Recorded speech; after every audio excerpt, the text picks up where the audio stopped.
when you are new to Teachers Pay Teachers or online business in general, it can be really hard to know where to focus and what to do. It's kind of a weird thing that maybe no one you know actually does, and so you don't really know where to turn or what to do.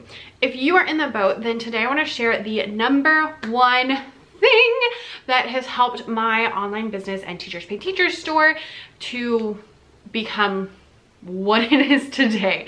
So if you are interested in that, then let's hop right on in. All right, so I typically do videos that are very specific, like step 1, step 2, step 3, kind of like that. This is a little more general. So what we're gonna do is I'm gonna tell you the number one thing that helps my business, a couple of reasons why that's helped, and then at the end I will give you like, here are very specific tactical things that you can do in order to implement this into your business and hopefully make it work, because my goal, y'all, is that your businesses do really well and that you make way more money than I have, faster than I have, because you actually have some idea of what the heck you're doing. Unlike me, that I was like, I don't know, throwing spaghetti at the wall and seeing what sticks.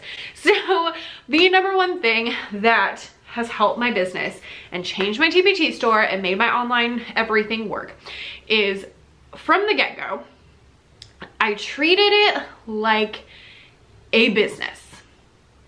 And if you talk to any other Teachers Pay Teachers authors, they will tell you the same thing. The number one thing is to treat it like a business.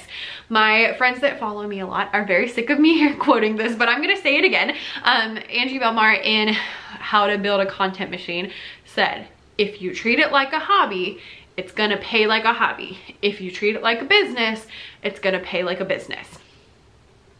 It is the number one thing. Treat it like a business. Even when you're in the early stages, even when it is not coming anywhere close to paying you like a business, even when you're making $7 in a month, like, treat it like a business from the get-go, because that's gonna help it to grow. Businesses, if you go and look, typically take a few years in order to actually hit that return. So if you are here looking for like a magic secret that's going to help you make a whole bunch of money tomorrow, you're in the wrong place. I will never tell you that you are going to be an overnight success. Never. That's not, no. Some people are. I was not. You probably won't be. But you can be a long-term success, because we are playing the long game. So remember, businesses take a while to turn a profit. Like, that is normal for it to take about 3-ish years, 3 to 5 years for a business to turn a profit. Having said that, we're gonna talk about why it is important to treat your business like a business. We're gonna call it a business, your store, your online presence, your Instagram, your YouTube, your whatever you're doing, like a business from the get-go, even when it's not paying you like a business. And then we'll talk about how to actually make that happen. Okay, so number one, why you need to treat your business like a business is you need to take it seriously. If you are treating your business like a hobby, then you'll end up kind of like picking it up and putting it down and picking it up and put it down. I, for example, have a hobby where I play the cello. As you can see, I like music, although these are treble clefs because I am a singer and I sing in the treble clef. Cello plays mostly in bass clef, which kind of makes my head hurt, but it's okay. And I play the cello. It is a hobby, so I don't take myself very seriously. So why I'm bringing that up is because I will say, you know, like, oh, I want to, you know, do this many pieces, but when it comes down to it, I always have that in the back of my mind where I'm like, it doesn't really matter. You know, like, it doesn't really matter whether I get through this whole book this week or if it takes me a year to get through a whole book, because it really doesn't matter, because it's just for fun, which means that I will kind of pick it up and I'll put it down and I don't take myself seriously, which is fine because it's a hobby. With your business, if you treat it like that though, you're not gonna get better. I've been playing the cello for years. I still stink because I don't take it very seriously, and I'm trying to get better and I work at it, but I don't work at it nearly as much as I should because it's a hobby and your girl's got other things going on. So if you are taking your business seriously, that means that you're going to prioritize it. So you're not going to do things like I do with my cello, where I'm like, oh, well, I would like to play my cello, but I need to vacuum the floor. Or I would like to play my cello, but I need to make a new product. Instead, with my business, I'm like, oh, I need to make a new product, so the floor can wait. My cello playing can wait. This can wait, that can wait, because I'm taking it seriously from the get-go. So to take it seriously, you want to make sure that you are planning what you're gonna do and when you're gonna do it. I just filmed an entire video about how to plan for your entire stinking year. So make sure you are planning what you want to do and when you're going to do it, because that makes the hugest difference. And the second thing is that when you take your business seriously and you treat it like a business, you're going to take your deadlines seriously. I'm going to quote Angie Belmore again because I love her. But she has, I can't remember where, but in a video she was talking about how when she was in college, if one of her professors were like, oh, I need you to do this huge project by tomorrow, she would just be like, okay, you know, I'm not gonna sleep, I'm not gonna do anything, but I'm gonna get it done. But when she was working for herself, she didn't have that same sense of urgency, because it's like, oh, well, you know, again, like with my cello, nothing's gonna happen. But you need to take your deadlines seriously, because this is a business. And so if you make a promise to yourself and say, I'm going to make this many products, or I'm gonna do this, or I'm gonna do that, then you need to do it and actually do those deadlines that you set for yourself, because otherwise you're just gonna keep pushing things off and they're never actually gonna happen. So treat it like a business, take yourself seriously, plan things out, and actually stick to your plan and stick to your deadlines. Of course, things happen and crazy things pop up, but as much as you can, take yourself seriously and pretend like you are your boss. Like you have a boss who is there, who is, you know, telling you need to do X, Y, and Z. You should take yourself and your deadlines more seriously than your boss's deadlines. Because I guarantee you, if my principal came up to you and was like, Miss Davis, I need you to, you know, have this turned in by tomorrow, I'm gonna do everything I can to make that happen. So if it's yourself, you need to do the same thing. I need to do the same thing. I have a video that needs to go up this afternoon. And I was like, ooh, but do I really need to? And then I was like, no, Becca, you're serious. We're serious. Which leads me to number 2. And that is that you will make more time for your business when you treat it like a business. Same thing with my cello. It's not a business. It's not making me money. It's not something I am like working super, super hard on, which means that I don't put that much effort into it. I don't put that much time into it. With your business, you need time in order to make things happen. I'm gonna say that again. You must spend time on your business for your business to grow, because you need time in order to create products and market your products and make them look pretty and, you know, figure out what's working and what's not working and make YouTube videos and blogs and all these things that drive traffic to your products so that they will actually sell and all of these things. Like, you need time in order to make these things happen. So if you treat your business like a business, you are more inclined to actually set aside time for your business. If somebody was creating like a store, they would be at that store all day, every day, basically trying to get it off the ground. And you don't need to do it all day, every day, but you do need to put a good bit of effort into your store and your online presence and all of that so that you will make it happen. Like a business owner, you should put time into your business at least every week. I personally go with every day. That might not be feasible to you depending on your schedule, but you know, if you can say, okay, I can do an hour Monday, Wednesday, and Friday at a time and stick to it. I actually just recorded a podcast with Emily from Joyful Noise Teaching, and she made the same comment. She said, because I treat it like a business, she has a brand new baby, like just had a baby as she was starting her TPT shop, which personally I think is super stressful, but you know, whatever. And so she said, because she treats it like a business and has from the get-go, she's been able to talk to her husband and say like, okay, I need you to watch the baby at these times so that I can work on my business, and they can, you know, figure that out, as opposed to if it's just like, you know, if you're treating it like a hobby and it's just something you kind of pick up and put down, then you're going to have a harder time making that time commitment. The other thing is, as you create more time, you are more consistent, both for you and for your audience. Consistency is something I talk about a lot, especially at the beginning, because at the beginning, your consistency is really for you. You need to show up consistently for you so that you can, you know, learn how to make products, learn how to make videos, learn how to, you know, do product photography. You can put that time in order to figure out your business. You need the consistency so that you can figure things out. As you grow a bigger audience, you will need that consistency for them, but at the beginning, you really need that consistency for you. So as your audience grows, then you'll need to have consistency so they know when to expect you to show up, when to send, you know, when you're gonna send emails, how often you're gonna be on stories, like all that kind of stuff.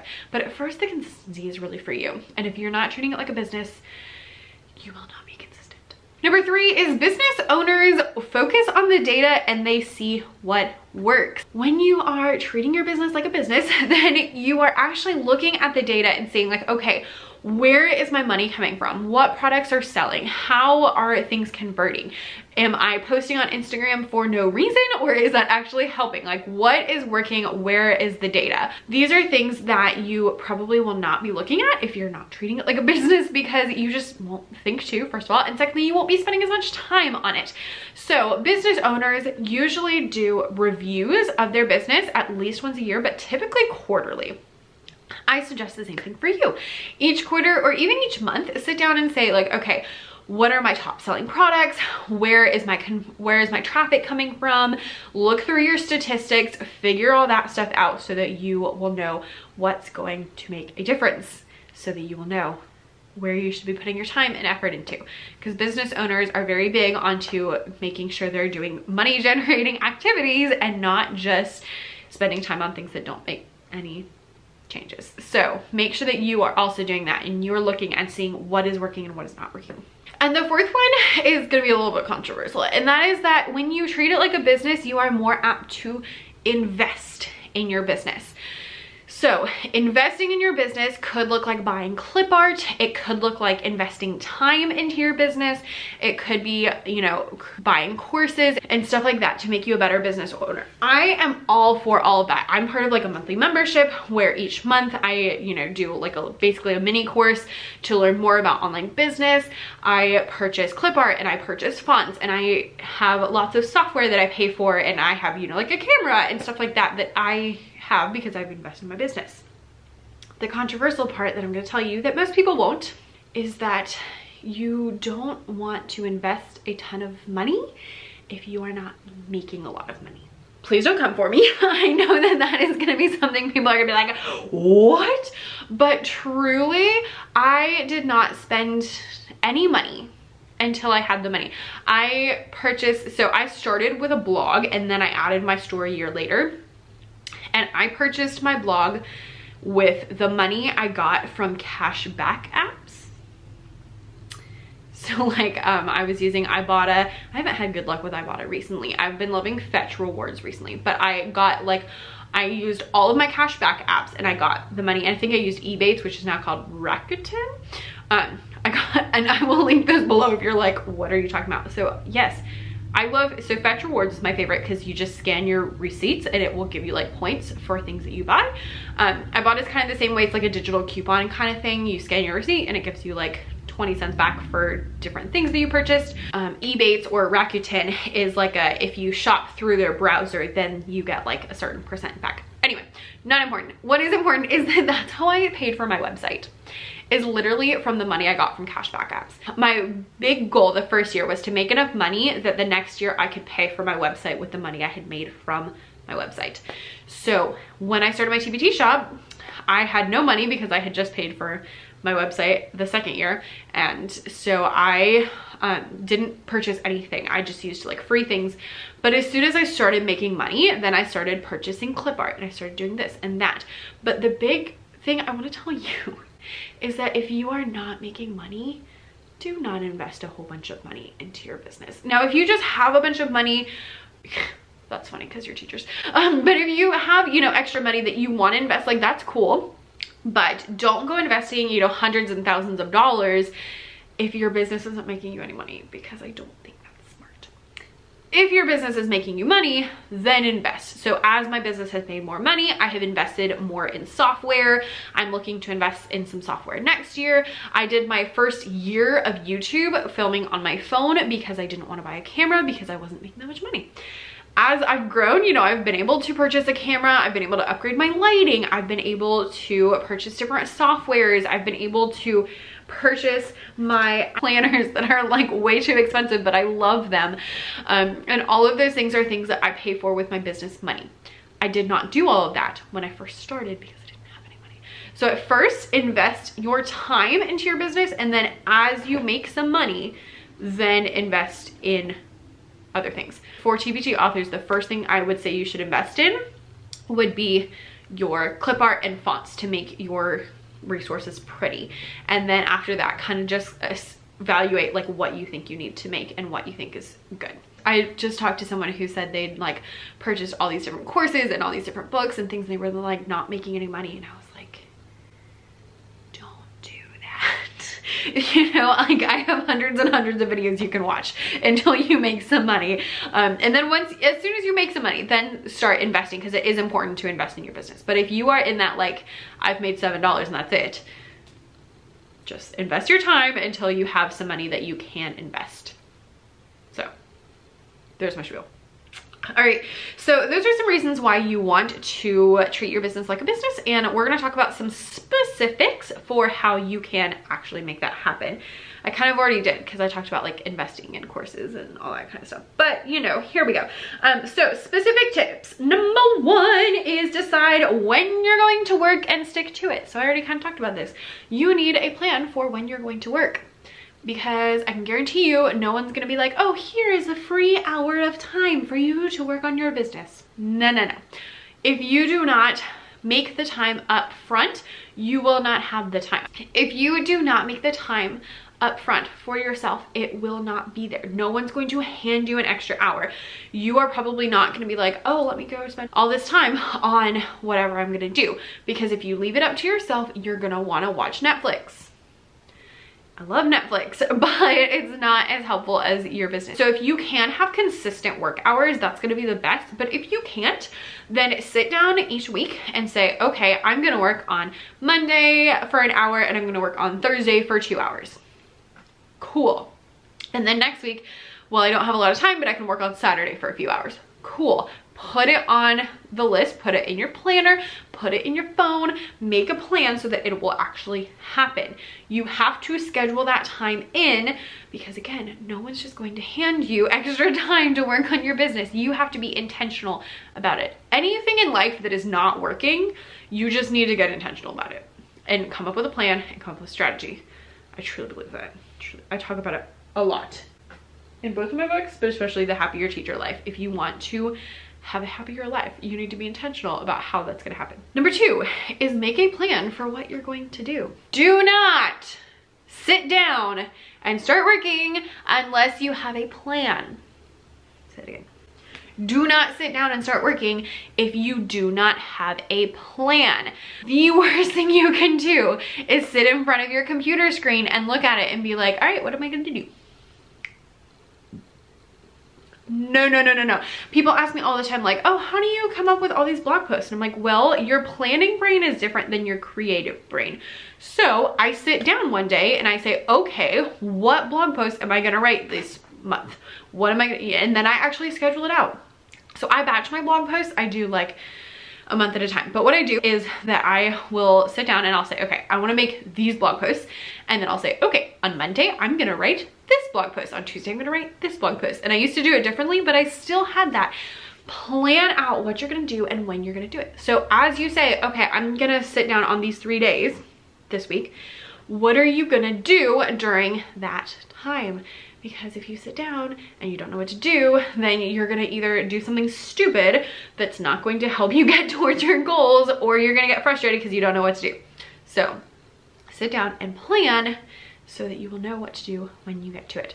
I know every day what I'm gonna do on that day, because at the beginning of the week I sit down and I say, okay, on Monday I'm gonna do this, on Tuesday I do this, on Thursday I do this, on Wednesday, I don't know why I skipped Wednesday, but I literally will write in my planner what I'm gonna do. And if I'm not 100% sure the night before, I will sit down and say like, okay, this is what I'm gonna do tomorrow. Which is really important because I work on my business before I go to school, and it's at like 5 o'clock in the morning. And at 5 o'clock in the morning, the last thing I want is to sit down and be like, okay, what am I gonna do? Because you know what I want to do? I want to go back to sleep, but that's not very helpful for hitting my goals.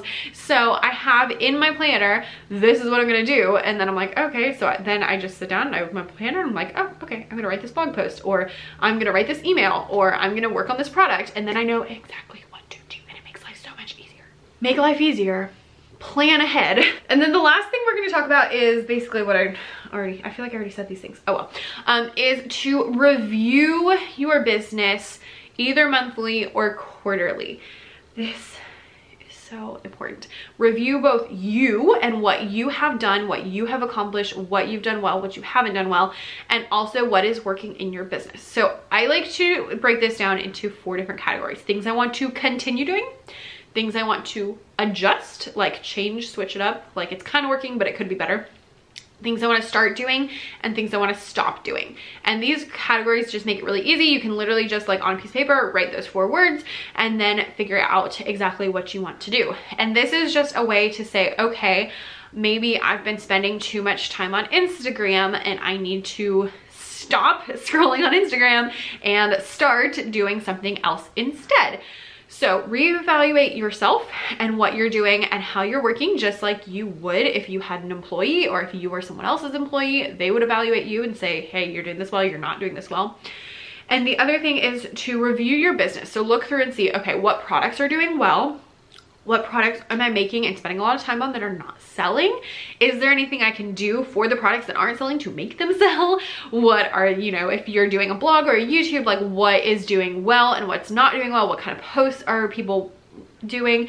Where is my traffic coming from? Those are all really important to look at either monthly or quarterly. So I usually evaluate myself monthly, and then I evaluate my business with like what's working, what's not working quarterly, because I put a little more time into that.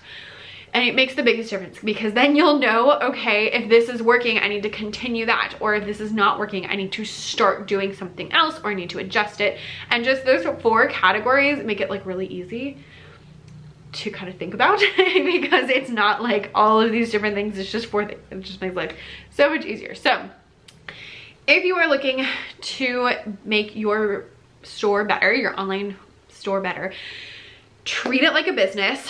It's so important to treat it like a business because it'll help you be consistent. It'll help you have more time.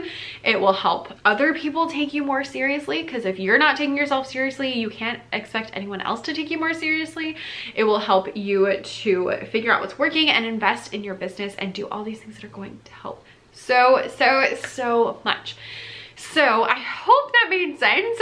In the comments, I would love for you to leave things you need to either continue, adjust, start, or stop.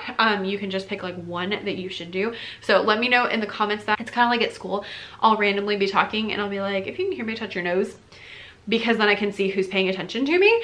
Same kind of thing with this. I tell you at the end to leave something in comments because I want to see who made it all the way to the end.